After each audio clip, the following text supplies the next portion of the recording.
Alam naman ng mga congressman na ito. Alam naman ng mga congressman na ito na halos lahat ng taong bayan ayaw yung impeachment na yun. Because mga kabatas natin, that is useless. Oh my goodness. And kahit araw-arawin ko magsabi na useless yan, useless yan, useless yan, I will do it. Itong impeachment na ito yung dapat nating tutulan. Kasi pag nangyari itong impeachment na ito, mga kabatas natin, wala nang mangyayari. Gets nyo ba yung gusto kong sabihin? Ano mo, congressman lang naman talagang makulit eh. Ay, nako. Christmas bonus kasi, Christmas bonus. Para ma-impeach itong si VP Sara at saka yung mga nagsusulong niyan, wag na nating iboto. Pera ng taong bayan na hindi impeachment ang solusyon. Ang alam ko, gumagawa sila ng batas pero unfortunately, yun yung tamang paggamit nun, Congressman Dan Fernandez. Unfortunately, wala naman kayo may pakitang dahilan. O pag na-impeach si Sara Duterte, what now? What now? Yun ang kailangan nyo sagutin dyan. O pag na-impeach si Sara Duterte, may babalik na yung 125 million. Pag na-impeach si Sara Duterte, bababa yung bigas ng 20 pesos. Pag na-impeach si Sara Duterte, wala nang mangungurakot ng pera natin. At bago natin ituloy mga katropa, kung ikaw ay bago pa lang sa channel, huwag po nating kalimutan mag-subscribe at paki-click na rin ang bell icon mga katropa. Ito yung isa sa mga bagay na sinasabi ko na we should be working on. Ipahalata, ipahiwatig dito sa mga congressmen natin, mga kabatas natin na gustong magsayang ng oras, pera ng taong bayan na hindi impeachment ang solusyon. Ako sa inyo, ang daming outdated na batas, mga kabatas natin, na kailangan baguhin ng ating mga mambabatas. Pero hindi, mga kabatas natin, nakatutok sila sa pag-persecute daw. Priority daw nila yan eh. Priority naman nila yung paghabol ng accountability ng Vice President. Ewan ko kung kailan sila nagkaroon ng ganung mandato. Ang alam ko, gumagawa sila ng batas pero unfortunately, yun yung tamang paggamit nun, Congressman Dan Fernandez. Unfortunately, dinalagay na sa kamay nitong mga congressmen at sinabi yun ni Congressman Asidre. Sinabi niya na ang priority nila ay i-hold accountable yung ating President. Alam naman ng mga congressmen na ito. Alam naman ng mga congressmen na ito na halos lahat ng taong bayan ayaw yung impeachment na yun. Ako nga ayaw ko din dyan. Kasi sayang ng oras, sayang ng pera dyan. Because that is just in relation to revenge politics. Ang gusto lang talaga mangyari dyan sa politiko natin dito sa Pilipinas, bawian. So dapat, mga kabatas natin, yung mga tao na boboto para ma-impeach itong si VP Sara at saka yung mga nagsusulong yan, wag na nating iboto. You file the cases in the proper tribunal. Ano lang naman kasimple yun eh. But why do you go for this? Because you want revenge. Like I said, hindi naman tayo magsasabi ng kung ano-ano lang na basta-basta na sayang. Kasi syempre, dinideny ng mga pro-impeachment na hindi to sayang ng oras, hindi to sayang ng pera. Kasi nga, mandato yan sa konstitusyon. Hello? Oo, tama. Pero, hello? Kahit meron kayong kapangyarihan na ganyan, pwede pa rin niyang abusuhin. Katulad nga ng sinabi ko sa inyo, yung pagpa-file ng 40 plus cases, tapos 32 cases agad ang dismiss. Sayang oras, sayang pera yun. Yun yung ginawa ni Raffy Tulfo. Sasabihin niyo, karapatan niya yan, hindi siya nagsayang ng oras, hindi siya nagsayang ng pera. Are you sure? 32 cases? Tapos na-dismiss lang, para lang patahimikin ang isang tao, tapos sasabihin mo, hindi sayang oras, hindi sayang pera yun. Diba? Let's go. All right. You mentioned this report a while ago and you mentioned it being possibly a divisive process. Okay, mga kapatid natin, ito ay sa ANC 24/7. May interview silang analyst dito, si Professor Froilan Calilong ng USC Department of Political Science. Okay, faculty member siya doon. Sabi kasi dito, ANC rally against impeachment efforts versus BP Duterte may rock the boat in proceedings. That's what we want to happen. Diba? Because mga kapatid natin, that is useless.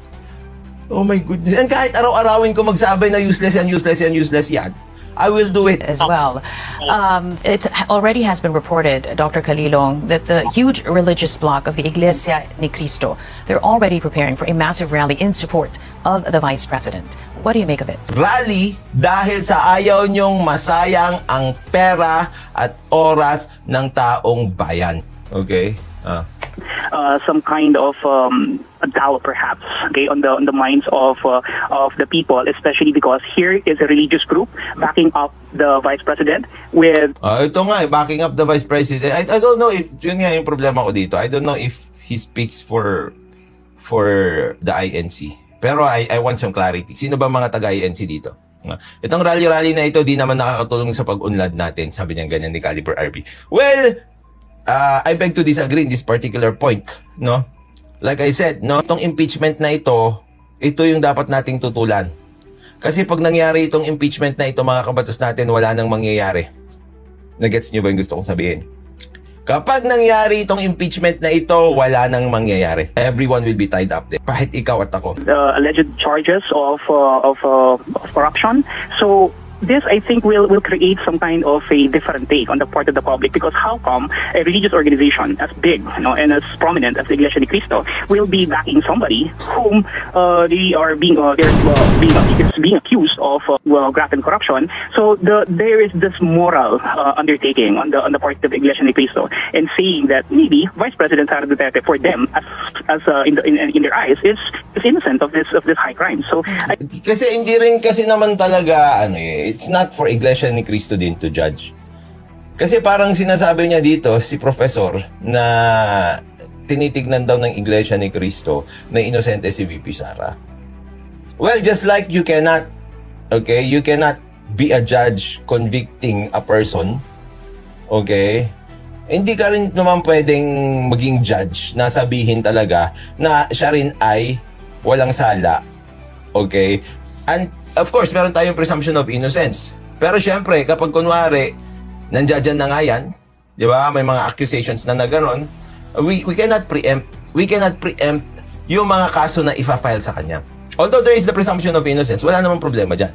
Pero hindi tayo kasi makakasigurado. Yun ang gusto ko sabihin, no? We can never be sure. Wala kami pinapanigan. Ang rally na gagawin ay pagpapayag ng suporta sa opinion ng Pangulo ukol sa impeachment. Kasi pareho rin yung opinion nyo dun sa opinion ng Pangulo, di ba?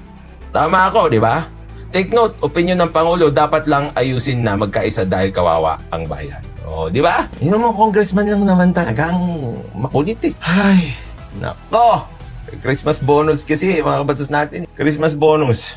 Napakagastos nitong impeachment na ito. Tapos matatali pa yung oras ng maraming opisyalis natin dito. Bakit hindi na lang, kung pa-file nyo ng graft and corruption, bakit hindi nyo lang siya file ng graft and corruption? I think it will somehow have an effect, okay, in the way the lawmakers will also see this, because let's face it, the Iglesia ni Cristo will always be an important barometer in any elections that we have. And since the elections will be forthcoming in 2025, I think this may have an effect insofar as how the legislators will try to advance the impeachment proceeding. So two things. Dapat lang.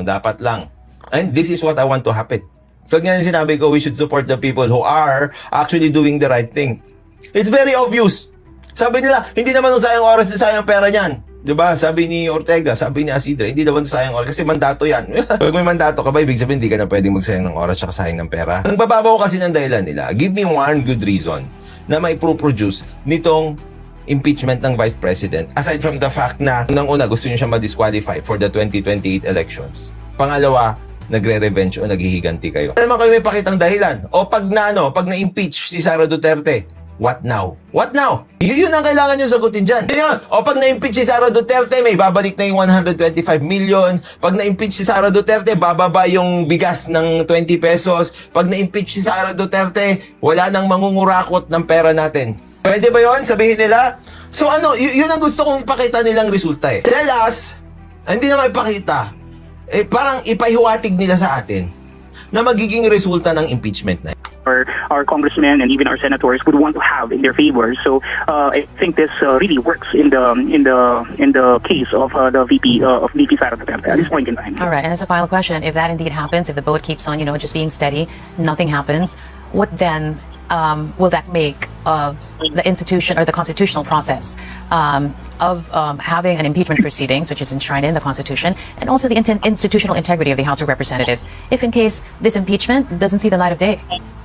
Well, of course, we need to understand that an impeachment, for it to be properly endorsed and for it to be a truly verified complaint and pass the House Committee on Justice, it must be sufficient in form and substance. And I hope that this impeachment complaints already have those at the very least. But then again, yes, I believe that impeachment is truly disruptive. It may be very divisive. But then again, at the end of the day, we are in a democracy, and I think the public really deserves to know whatever. Well, yun nga ang punto niyan eh.